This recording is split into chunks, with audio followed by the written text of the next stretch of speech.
What's up guys, I'm Anamik, an independent game developer, and welcome to my channel Devil Chats. If you are new here, please like and subscribe to my channel because I post videos for about 4 times a week. Today I'm going to talk about the mistakes that new indie game developers make when they work on their first game.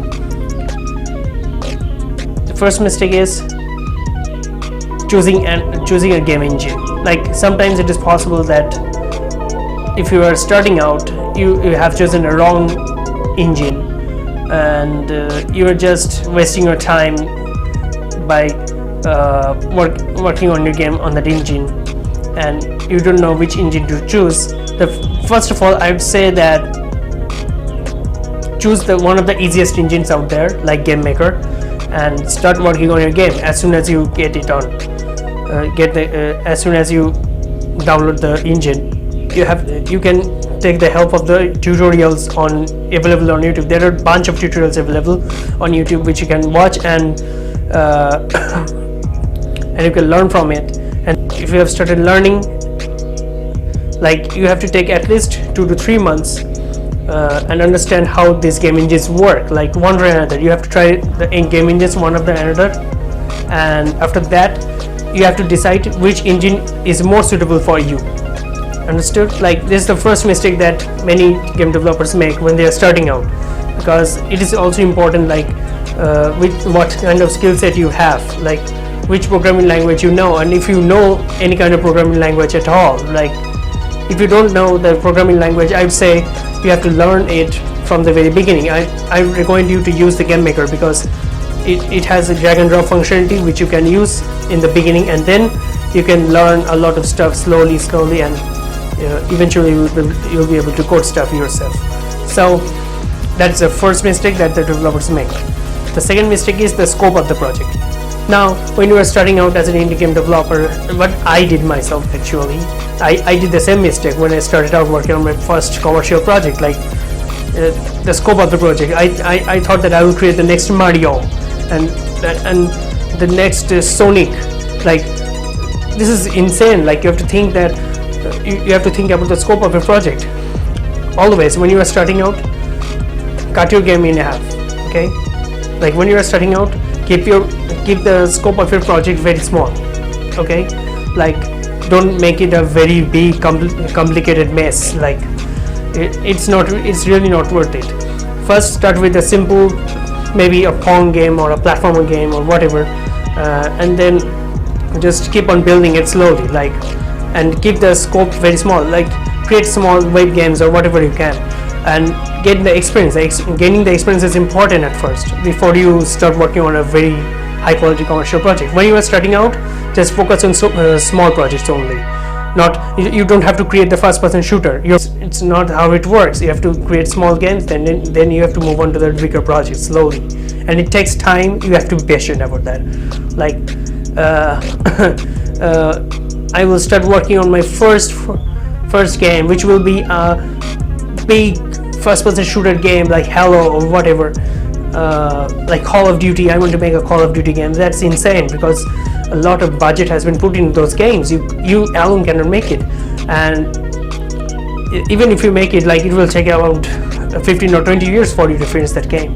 So I'd say keep your scope small and work on it slowly and learn on your way, and while you are working on a game, you will learn a lot of stuff. So that's super important. The next mistake that developers make when they are starting out is they are really anxious about the quality of their game.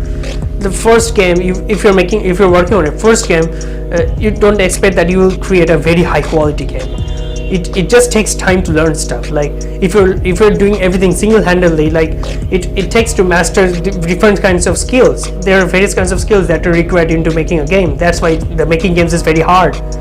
I mean that making games is easy, like with these engines out there, but making a very good game is hard, and I'm sure about it. It's really super hard to do that. So for that you need to gain the experience, as I said before, and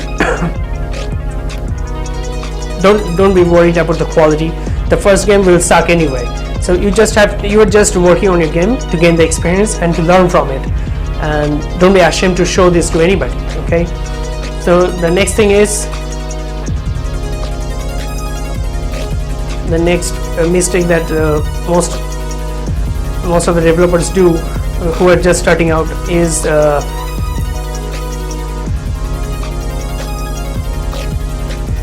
they're stuck in perfection loop. I will tell you what I really mean about it. Like what I really mean by that is many developers are stuck in the perfection loop.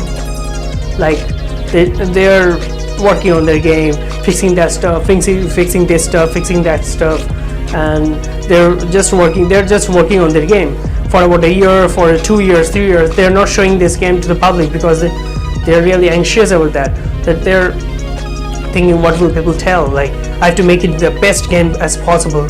Don't do this. Perfection kills the creativity, you know. Like, you don't have to be perfect, you have to be close to perfect.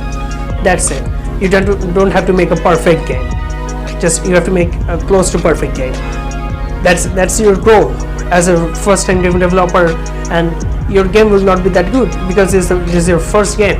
And my first game, and from my personal experience, my first game ended up with mostly negative reviews. That doesn't mean that I didn't learn anything from that game, but the biggest mistake I did was to put a lot of hours into it. Like it took like 1.5 years to finish that game, which is also one of the biggest mistakes that beginners make, really. And the next mistake that the developers starting out makes, the next mistake that the developers make is pricing your game at a very high price. Yeah, I did the same thing though. Pricing your game at a higher price when you are starting out is not a good idea. Many people will say price your game higher and you will see more sales will come. No, it doesn't work that way. If you have no marketing budget like me, then it will not work because you don't have a player base that will buy. And since you were a first timer and this is the first time you have released your first commercial game, for instance, and you have priced it to $10, people will only 2 or 3 people buy it. Now if you put the game for $2 or $3 or $1 to see how people react to your game and to gather feedback and to learn more about making more games like that. So in order to learn more about the game development process, you put your game out for $1 or $2 and you will see many people will give it a try, and there will be some people who will be really helpful, like they will provide you feedback to fix your game. I think that's super important. Pricing your game, always price your game lower when you are starting out, but as soon as you have gained some followers, if you have a more or less a small user base, you can then price your game a bit higher, like $5. Then slowly move to the upper bar like that. So that's how this works. And the final thing that I would say that this is the biggest mistake that every game developer makes. Not every game developer, most of the game developers make. Like,